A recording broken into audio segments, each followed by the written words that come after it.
Valmiki Ramayana, Ayodhya Kanda, Book number 2, Sarga 40, Roman numerals XL 40, Rama's departure.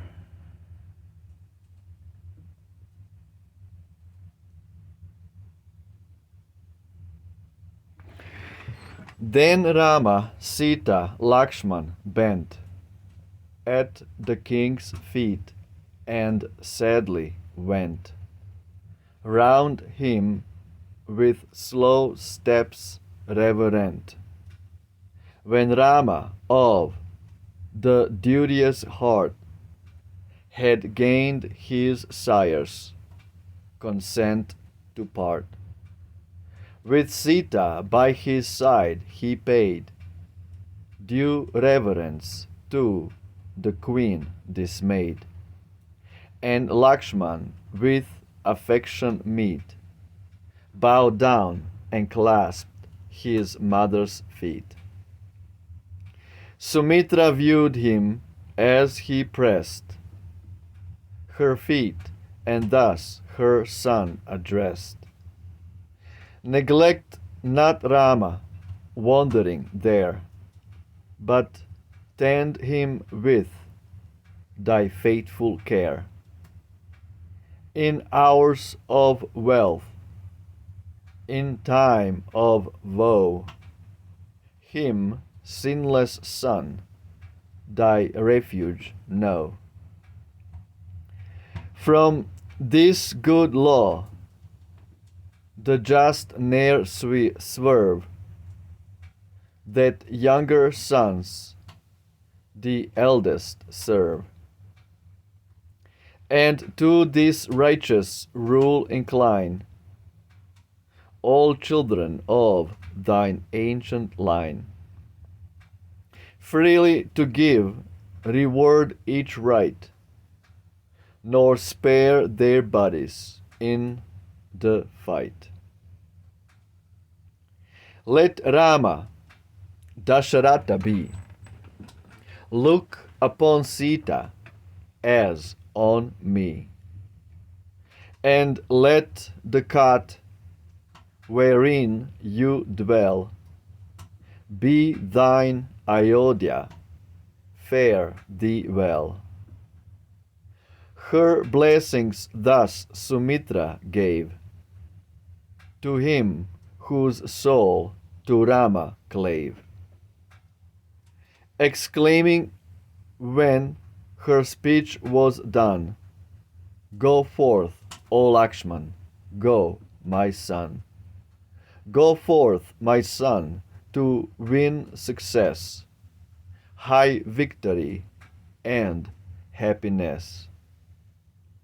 Go forth, thy foemen to destroy, and turn again at last with joy." As Matali, his charioteer, speaks for the Lord of gods to hear, Sumantra palm to palm applied, in reverence trained, to Rama cried, "O famous prince, my car ascend, may blessings on thy course attend, and swiftly shall my horses flee, and place thee where thou biddest me. The 14 years thou hast to stay far in the wilds begin today. For Queen Kaikeyi cries, 'Away!' Then Sita, best of womankind, ascended with a tranquil mind. Soon as her toilet task was done, that chariot brilliant as the sun, Rama and Lakshman, true and bold, sprang on the car adorned with gold. The king those years had counted o'er, and given Sita robes and store of precious ornaments to wear when following her husband there. The brothers in the car found place for nets and weapons of the chase. Their warlike arms and mail they laid, a leathern basket and a spade. Soon as Sumantra saw the three were seated in the chariot, he urged on each horse of noble breed, who matched the rushing wind in speed. As thus the son of Raghu went forth for his dreary banishment, chill-numbing grief the town assailed. All strength grew weak, all spirit failed. Ayodhya through her wide extent was filled with tumult and lament. Steeds neighed and shook the bells they bore. Each elephant returned a roar. Then all the city, young and old, wild with their sorrow uncontrolled, rushed to the car as from the sun the panting herds to water run. Before the car, behind they clung, and there as eagerly they hung, with torrents streaming from their eyes, called loudly with repeated cries. Listen, Sumantra, draw thy rein, drive gently, and thy steeds restrain. Once more on Rama will we gaze, now to be lost for many days. The queen, his mother, has, be sure, a heart of iron to endure.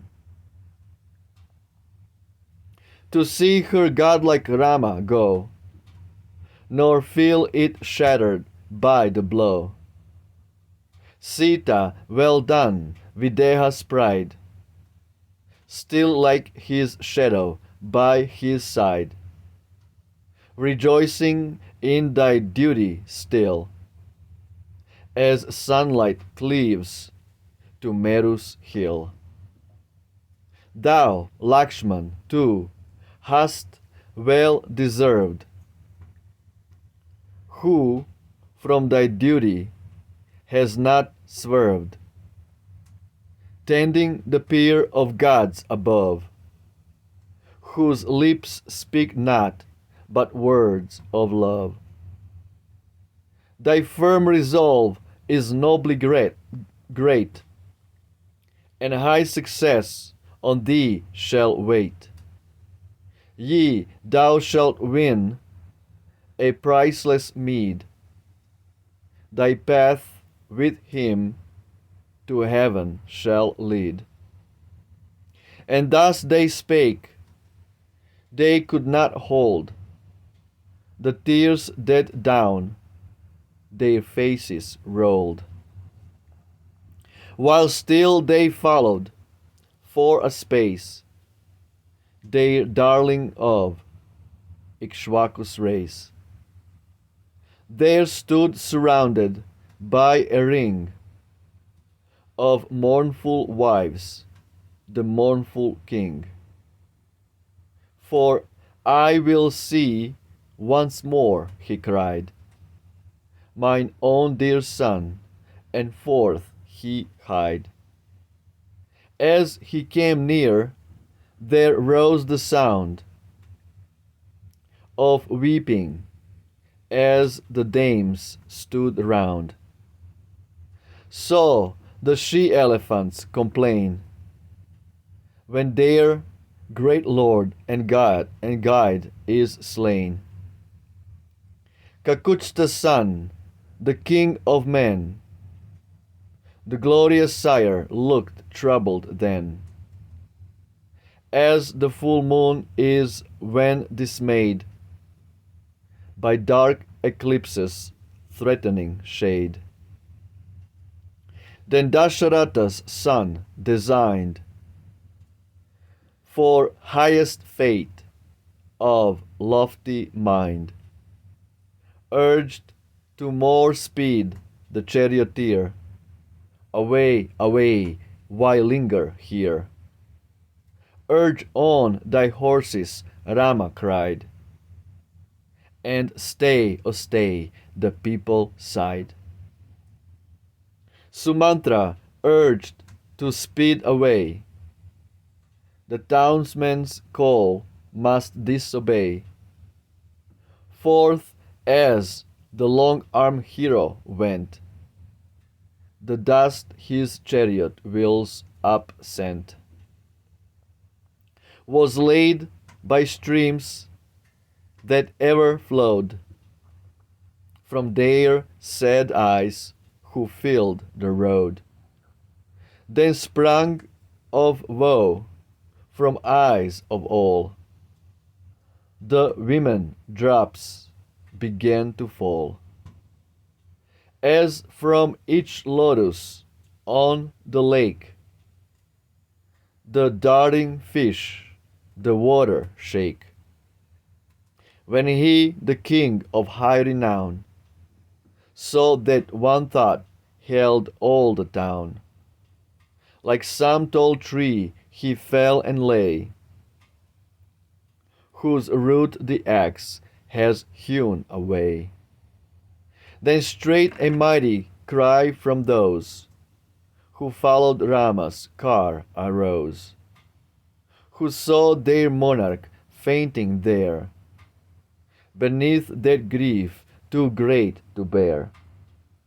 Then Rama, Rama, with the cry of his mother, sounded high. As all the people wept aloud around the lady's sorrowing crowd, when Rama backward turned his eye and saw the king, his father, lie, with troubled sense and failing limb, and the sad queen who followed him, like some young creature in the net that will not in its misery let its wild eyes on its mother rest, so by the bonds of duty pressed. His mother's look he could not meet, he saw them with their weary feet, who used to bliss in cars should ride, who ne'er by sorrow should be tried. And as one mournful look he cast, drive on, he cried, Sumantra, fast.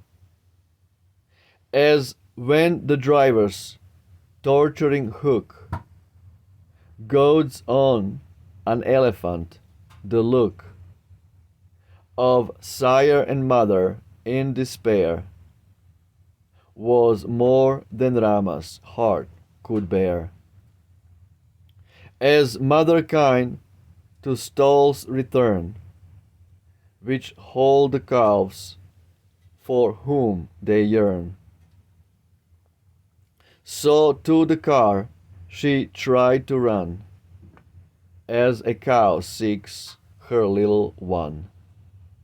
Once and again the hero's eyes looked on his mother as with cries of woe she called, and gestures wild, "O Sita, Lakshman, O my child!" "Stay!" cried the king, "thy chariot stay!" "On, on!" cried Rama, "speed away!" As one between two hosts inclined, to neither was Sumantra's mind. But Rama spake these words again: "A lengthened woe is bitterest pain. On, on! And if his wrath grow hot, thine answer be, I heard thee not." Sumantra, at the chief's behest, dismissed the crowd that toward him pressed, and as he bade, to swiftest speed, urged on his way each willing steed. The king's attendants parted thence, and paid him heartfelt reverence. In mind and with the tears he wept, each still his place near Rama kept. As swift away the horses sped, his lords to Dasharatha said, "To follow him whom thou again would see returning home is vain." With failing limb and drooping mien, he heard their counsel wise. Still on their son, the king and queen, kept fast their lingering eyes. Wow. Absolutely beautiful. The drama. The drama of Rama. It is just heartbreaking to see these scenes of complete despair and grief. Like like all the citizens of Ayodhya, including King Dasharatha, his queens, they all were chasing after Rama's chariot. Some of them got hold of different parts of the chariots, and they were dragging so they could be with Rama. It's just so heartbreaking to see these scenes. Amazing description of the eternal pastimes of God. This is Ramayana, the eternal pastime of God. And with this pastime, God wants to catch the conditioned souls and bring them back to Him. The conditioned souls are unfortunate in the material world due to forgetfulness of God. They have no idea who God is. They think some dead dude on a Roman cross is God. This is what I think. Instead of worshipping God, they worship a dead, tortured dude on a fucking cross. They think their sins are absolved, and nothing is farther from the truth. they'll just keep rotting in this material world without any knowledge of God. And Ramayana is right here. The true, eternal, beautiful, amazing pastimes of God. Rama.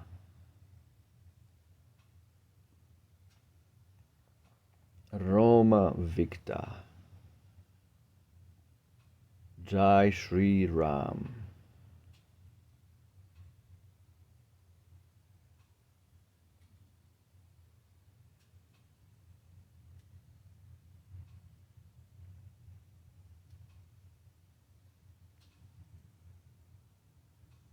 Wow. Lakshman is ordered by his mother to look after Rama and Sita.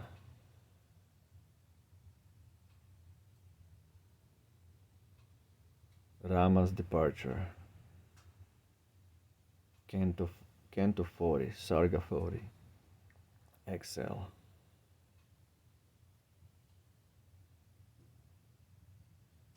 Ciao.